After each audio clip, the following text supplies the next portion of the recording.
For several years now, he's been posting clips that depict a future completely devoid of people. The footage shows empty streets and total silence, full of video games made for the PlayStation 7. Even more unsettling, every single game on display is designed for that console. A system that is disturbing is the moment when he enters the Louvre and films the Mona Lisa from up close. The room is completely empty. No guards, no tourists. What's up, YouTube? Today, we'll be looking at disturbing videos that'll make you question reality. So without further ado, welcome to Adam Strain Reacts. Let's get her done. History makes no sense. In 1969, we put a man on the moon. In 1970, we finally put wheels on a suitcase. In the 1850s, we deployed our first undersea communication cables. That's before the American Civil War and germ theory. Not only that, during the American Civil War, Abraham Lincoln could have sent a fax to a Japanese samurai requesting aid during the war, which would have been a crazy alt history. Sir Arthur Conan Doyle, when he created Sherlock Holmes, could have logically had a story where he goes to Japan and sees Nintendo brand playing cards, and the Holy Roman Empire falls after 1,000 years in 1806. 30 years later, the Republic of Texas is formed. That means that there's a 30-year difference between Charlemagne's empire and the Republic run by Sam Houston. That's us in the 90s. I know one day I'm going to be somebody. And you'll know when I'll definitely find Please look at my face. You're somebody now. Do you understand? Yeah. That's the game. I was somebody long before people knew who I was, and I believed that. You're somebody now, Atisha. Thank you. You're welcome. You know, it's so easy to get caught up in this game for clout and for attention with the way that the social media platforms and basically every platform for information has been, organized. I find that to be a very beautiful message, because at the end of the day, we're looking for all this attention, but, does that attention translate into being a better person, into valuing the things that you already have? I don't think so. I found that to be super beautiful, especially coming from a successful person to an unsuccessful person, that you have to find a way, even if you were to use these platforms, to transfer something that is a strength of yours or that is yours. So I encourage everyone to, if you're thinking about jumping into this game, at least try to find something that fits you as a person. Don't just do what gives you results. Try to find something that is yours, that you could apply in a way to get the results. I don't even know if I'm making sense. Let me know what you guys think down below. Let's just keep on rocking.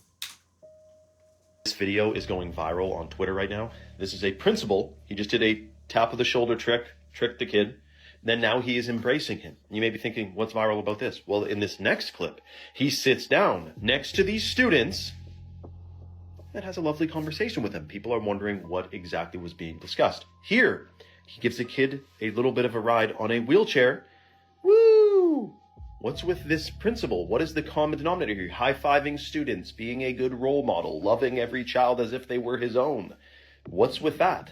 We need more of this. You may be thinking this video is going to take a dark turn, but look, this principal, lovely guy. This is going freaking viral. This video has 50 million views of just clips from the cameras. This teacher, principal guy, doing a freaking good job, man. Now, when I see this type of thing, this is what I think of.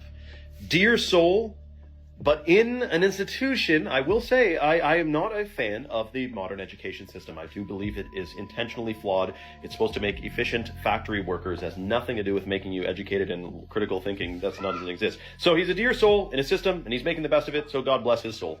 The Grand Canyon is the real Giza Plateau. Look, this is what we mean when we say Meltology. All of this area is desert because there was a motherboard meltdown. The Earth is a grid, a motherboard. It has melted down several times. This is from one of the most recent meltdowns. After Israel was divided within, it imploded and became open for attack. As you can see, all these people are Shemites. Edomites, Moabites, Ammonites are still all from Shem, even though they were supposedly enemies. Like Ashur, who fathered the Assyrians, who were also enemies. So all Israelites are Shemites, but not all Shemites are Israelites. Since they didn't get along, civilization fell apart. Edom is synonymous with Mount Seir. Mount Whitney is Mount Seir in the Sierra Nevadas. Edom is Rome. Edom destroyed the temple, the Israelites dispersed, and order continued to decay. These are melted buildings. Obviously melted buildings. These so-called pueblos are remnants of a melted metropolis. The survivors of the meltdown found refuge in these pockets of survival. Egypt is Mitzrayim. That's where we're getting Mississippi or Mitsori. This is Hamite land that stretched all the way to the Grand Canyon in Sedona or Sidon. Moab is said to be east of the Dead Sea in the Bible. Moab, Utah is east of the Dead Sea. The Moabites are the Moors. Moab's mom was his sister. He was a product of inbreeding. So Edom, which is Rome, took Jerusalem in 70 AD, which is actually 1070. And Rome, or Edom, fell in 476, which is actually 1476. The Spanish. Wow, that's pretty interesting.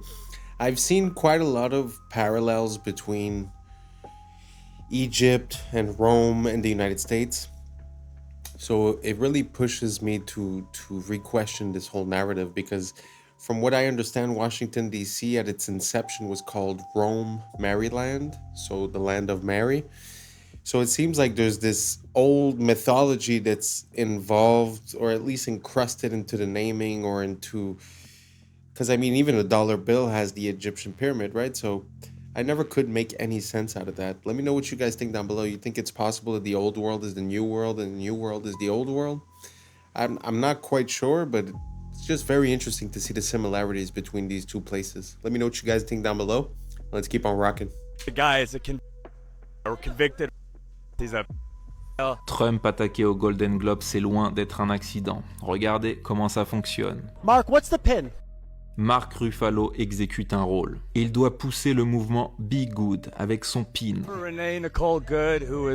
Un slogan simple et court, impossible à attaquer. C'est comme ça qu'une opération psychologique fonctionne. Le but est de vous polariser et vous imposer une morale. Pour ça, il faut une cible unique. C'est le rôle de Trump qui sert de pôle dans un scénario héros-vilain. Ice doit produire le plus de scandales possible et les grandes chaînes diffuser en boucle. C'est la mécanique classique de l'ingénierie sociale. Problème, réaction, identification, solution. We're out there killing each other. You know what the solution is? Et Ruffalo n'est même pas très convaincant. I gotta be honest with you. On dirait une scène mal jouée. I'm not gonna lie to you. I'm not feeling so great. I have felt things.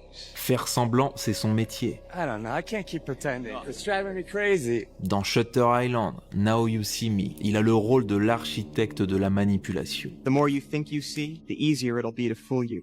My job, to take your attention and use it against you. Ces films expliquent que ce que vous voyez est un tour de magie. Donc ils ne s'opposent ni à Trump, ni à la pédophilie, parce qu'ils sont tous dans le même camp. Dans Pauvre créature, il couche avec un nouveau-né, placé dans le corps d'un adulte. Dans 30 ans, sinon rien, il embrasse une fille de 13 ans. C'est une technique de cinéma. On place un esprit mineur dans un corps adulte. Mom? Dad? Pour banaliser l'inacceptable. Voilà ce que l'industrie choisit de célébrer, parce qu'on est dirigé par des pédomanipulateurs narratifs. This guy claims he's stuck in France in the year 2055 and can't find a way back. And everything he shows in his videos looks disturbingly unreal. For several years now, he's been posting clips that depict a future completely devoid of people. The footage shows empty streets and total silence. The roads are deserted, yet vending machines and terminals are still working, as if the country itself still exists, but its population has completely vanished. In some videos, he walks into stores and shows shelves full of video games made for the PlayStation 7. Even more unsettling, every single game on display is designed for that console, a system that doesn't even exist in our time. One detail in particular really alarmed viewers. A nearly empty vending machine with just one bottle left inside. The date on it is clearly visible, April 2055. According to him, it's a drink that hasn't even been released yet in our present day. Even more disturbing is the moment when he enters the Louvre and films the Mona Lisa from up close. The room is completely empty. No guards, no tourists, as if time itself has frozen. He does the same with the Eiffel Tower, showing it surrounded by absolute silence and emptiness. What makes the story even more unsettling is the fact that he started posting these videos long before the explosion of AI and modern visual tools. This is the story all about how your life got flipped, turned upside down, and the reason why you're a slave to the central banking cartel. In 1791, the Rothschild banking dynasty lobbied for Alexander Hamilton to install the first central bank in Philadelphia, Pennsylvania. They secured a 20-year charter that lasted from 1791 to 1811. By 1811, the United States refused to renew the charter. They were sick of the Rothschilds. So, in 1812, the Central Bank of London, under Rothschild control, financed the War of 1812, where England attacked the United States and burned the White House to the ground. By 1816, the bankers secured a second charter for another installment of the central bank in Philadelphia, Pennsylvania. By 1835, after 19 years of economic manipulation, the 7th president, Andrew Jackson, who was fighting the banking wars, did and ultimately got assassinated. Everything he could to kick the bankers out of the United States. This is why he vetoed the recharter in 1832. And he said in 1834, if the people only understood the rank and justice of our money and banking system, there would be a revolution by morning. And I try to inform you guys. You listen to my podcast, you would know this already. What did they do? They attempted an assassination. This is going to become a common theme that we're going to revisit. But for now, Jackson issues a specie circular, which means no more deposits to the central banks, only deposits into national banks. He cuts them out of the picture, and he pushes for only gold and silver. What do they do? Send us into a depression. By 1837, more economic manipulation, but the good news is we go to a credit-based system, but one without the central banks. By 1850, the middle of the century, Jackson had killed off the second bank, and there was no more central banks in the United States. I won't stop him forever. At that time. By 1861, the United States didn't need the central bankers anymore, but they saw an opportunity. War is the perfect way to divide a nation and get us back into an international debt system. Well, clearly he has a lot of information, but he didn't even get to the juicy part about the Federal Reserve, but he does a pretty good job of explaining what happened before that. Because yes, it did all start with the Napoleonic Wars, and they have fought very hard to make it into America with the Federal Reserve, and they didn't stop there because they are now attempting to take over the world with the IMF, and they're unfortunately doing a pretty good job of it. That's pretty interesting. I know way more about from the Federal Reserve and beyond, which I think was 1933 or something like that, 2933. And it's actually interesting to look at before. And like you said, it makes me wonder if they got kicked out, and then eventually they say, oh, something like war could help us gain back control. Makes me ask a lot of questions about the first and second, because at the end of the day, it happened more or less between those two, the instauration of the Federal Reserve, then afterwards the income tax. So the systems under which we are feels like they were implemented around that time. So it's kind of interesting to look at what happened before. I had no idea that they already had the central banks, got kicked out, and then reasserted their power. It's pretty interesting. That's all connected with the Titanic, with Jekyll Island. I'll do a deep dive soon enough. Let me know what you guys think down below. Did you guys know about this? Let me know if there's any parts that you feel I missed. I'm always curious to learn more about the methods by which we are enslaved. Let me know down below. Let's keep on rocking. Rare images that'll make you say, damn, that's rare. This was the unbelievable moment Devin Stratton, a skier from Utah, survived a 150-foot fall from Mount Timpanogos. In China, police officers aren't issued firearms, so this is how they subdue dangerous criminals wielding knives, with the power of teamwork. Score 1 for Disney. It's almost impossible to believe that the scale of damage done to these engine blades was caused by a flock of birds. This horse is so well trained that it is able to protect its owner from a hostile mother cow while he routinely tends to her newborn calf. This is a theatrical demonstration of how the Victorians relieved themselves in the 1800s using a fancy porcelain pot mounted underneath furniture known as close stools. Hold on a second. They didn't wipe? In early 2024, doctors at Massachusetts General Hospital treated 3 people with recurrent glioblastoma brain tumors using a brand new drug. A single dose of the new cancer drug made the brain tumor almost disappear in just 5 days. Ever pictured a real Jurassic Westworld crossover? This amusement park uses a robot dog in a Triceratops costume to play with the kids. Thank you, Michael Crichton. This was the moment a fan assisted his favorite wrestler, Negro, using his wheelchair to prop him off the ground, stopping what would have been a direct disqualification criteria in this match. This is a photo of a LAN party from 2003. I know it smells crazy in there. Now here's something you don't see every day. This electric SUV can run Contra with its rear lights through advanced programmable rear light system. I've never actually seen anyone play Contra without the cheats. This was the moment an explosion hit the Oceana water park in Gothenburg, a water park that was under construction. But seriously, man, How do you even get a fire at a water park? So this is weird. In July 1518, hundreds of citizens took to the streets of France, breaking off into a form of hysterical dance that lasted several days and led to numerous fatigue deaths. The exact cause of this bizarre dancing plague remains unknown to this day. Watch how easy it is to cut a shard of glass underwater compared to air. This is due to a scientific principle known as the rebinder effect, where water molecules interact with the surface to accelerate crack formation and control shattering. This is aerial footage of a scenic river canyon in Iceland. The ecosystem is so delicate here that stepping on the moss is prohibited by law in an attempt to preserve its lush landscape. When a specific nerve cord is severed, a mosquito has no sense of being full. It will continue to consume blood until it quadruples its body weight, whereupon it explodes. This is a rare sighting of a melanated fox, popularly known as the silver fox, a unique variation of the standard red fox species, existing as less than 10% of their entire population. Man, it's really heartbreaking when you realize that Chadwick Boseman filmed all these incredible stunts for Marvel's Black Panther while battling stage 3 colon cancer, a real-life superhero. Rest on, legend. This isn't a behind-the-scenes from Sharknado. This is the famous Headington shark, a fiberglass structure erected in England on the 41st anniversary of the Nagasaki bombing as a bold anti-war symbol. Took me a moment to realize this wasn't the aftermath of a lethal shark attack. These are pelagic tuna crabs, a vital marine species known for their bright red hue and their affinity for moving in massive swarms. I am now 20.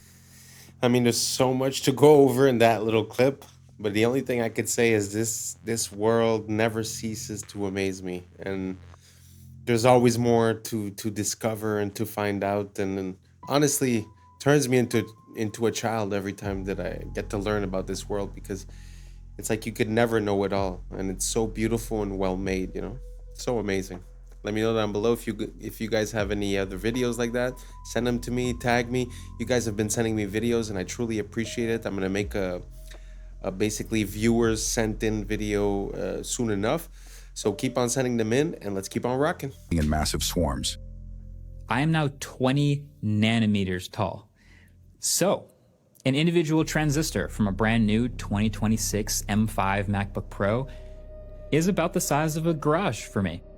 Now, I'll note that this most likely isn't 100% accurate because Apple's not going to share their exact chip architecture with me, but still, the smallest parts of it are still smaller than me, and at this scale, you can see individual atoms, which are the size of marbles. Now, obviously, or maybe not obviously, but 3 nanometer transistors this size aren't just built like other objects the way you might be expecting. There's a pretty refined manufacturing process called photolithography. Basically, it's like developing a photo with light projected through a microscope, but onto atoms instead of film. And that is how you end up with billions of these inside a computer that you can sit on your lap. Now, to be honest, I don't really know how much longer Moore's law can apply to semiconductors as they get down to the literal atomic level, but I sure do want to appreciate it while it's happening.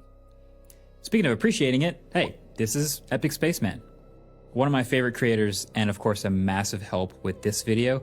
He's been down to this scale before in another video, and it's a pretty crazy view, right? Hi Marquez. Yeah, it really is. Even when you can stand on them, I still struggle to get my head around how many transistors there are here, considering this is just a tiny cutout section. The full chip is 32,000 times bigger than this. So yeah, the best way for my brain to really appreciate all of this has been to visualize this scale.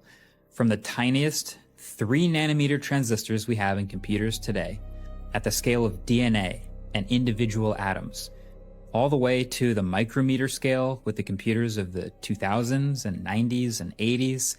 Humanity has been so motivated for so many years to get this stuff down to such a ridiculously small scale that it makes a grain of rice look like a massive object. And yet it keeps going and going, all the way back to the earliest transistors the size of a deck of cards. You know, something else I've realized though, even though we've seen now all of this scale and how tiny things can get, sometimes it can still be hard to keep all the nanometers and picometers sorted and really comprehend it all. And sometimes it's actually easier to make things bigger rather than smaller. So let's try this. The world's first electronic computer is often credited as the ENIAC. They finished it in 1946, and they had light bulb-sized vacuum tubes called triodes. And of course, that computer was the size of a whole room. But if we still made computers like this, with transistors that big, how big do you think the iPhone would need to be to fit the 19 billion transistors that it has today? Think about it. Maybe the size of a city block? Or what about the size of the entirety of Central Park? Keep in mind, you need to fit all these billions of transistors. Wouldn't it be crazy if we carry around the equivalent technology of a phone the size of the city of Manhattan? Well, the reality is these are all still too small. Your phone, with the technology from 80 years ago, would need to be the size of the state of New Jersey to fit them all. This progression of technology has given us a computer the size of a US state 270 miles long and shrunk it down to fit in our pockets. Thanks for watching. See you in the next one. Peace. Wow. To scale like that really makes me think of when I first understood, well, understood is a big word, when I first got confronted to what $1 trillion would look like, and what $1 billion looks like, and $1 million and 100,000. Basically, to count to 1 billion takes years, and to count to 1 trillion, like just going 1, 2, 3, would take 32,000 years. From what I understood, it was like stacks of $100 bills stacked together the height of the World Trade Center. Something like that. That's $1 trillion. It's like beyond, and now we talk about it as if, oh, it was just something, you know? And also, it also makes me wonder about the fact where we find the patterns of these transistors or of these circuit boards within ancient sites, like in Egypt or Philippines or any place where they have ancient stuff. Like there's a connection there. There's something about the placement of things that are conducive to energy transmission. And I don't know, there's definitely something there, and very interesting. Let me know what you guys think down below, and let's keep on rocking. Oh, what else can we do? Let's put everything. Because soy will increase estrogen, reduce testosterone. What else can we do? Let's put corn in everything. As a matter of fact, how do we get corn in everything? I know. Let's pay the farmers with massive subsidies to grow corn. You wonder why you're so tired? Look at what you're eating. Want you that tired? Look at these people. They're in their 90s. They're not sitting around going, I'm tired, so tired, so tired. Why? Because they're not doing what you're doing. They're getting you to do it, but they're doing something different. They're staying away from the things that are suppressing you and making you. It reduces your and makes you more. You're not gluten tolerant. Strange. Why can we suddenly not tolerate as a society? I went to the Columbia University. It was a conference symposium on with a bunch of researchers and physicians, and they're talking about, we don't know what it is. It's causing this rise. I went up to the microphone and I said, do they spray brain? Like the chemical, the doctors and researchers turned around and looked at me, they're like, they don't spray. I would kill it. And I was like, okay. And I went and I sat down. A scientist from General there to promote their free Cheerios. So he found me and he said, yeah, they're spraying on a lot of the grains. We know there's a problem. It's going to take 2 decades to reverse. Okay. Like 2 decades. I said, well, everyone's going to be gluten intolerant, and maybe because people are this.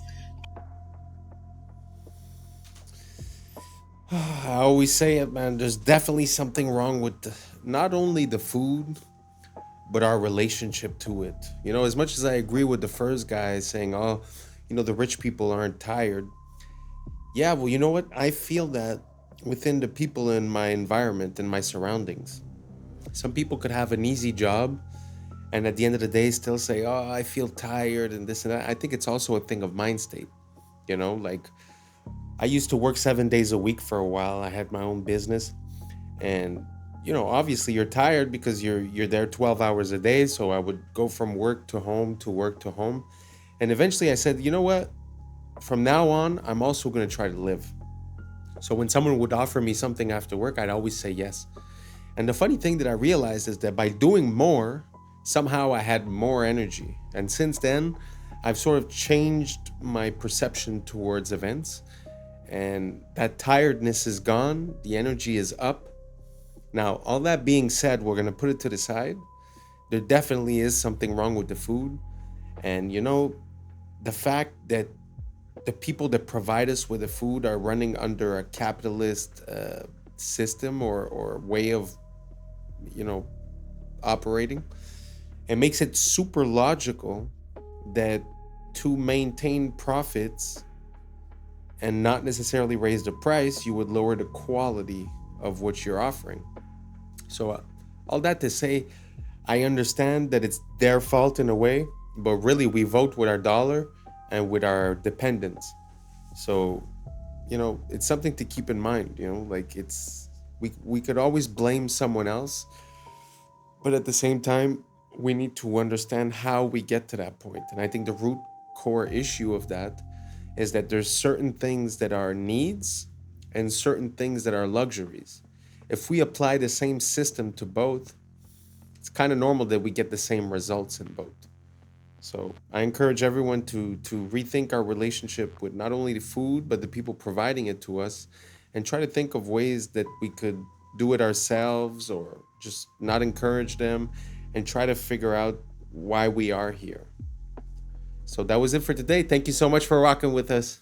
And that's a wrap for today, familia. Whether you're tuning in with the sunrise or you're posted up after midnight, I appreciate your time, your energy, your curiosity. And don't forget, this isn't about truth or fiction. This is all about perspective. If this sparked a thought, a laugh, a deeper question, then we did our job. So drop your thoughts in the comments. Keep the convo alive. Like, subscribe, and don't forget to hit that bell if you're riding the wave, because we're just getting started.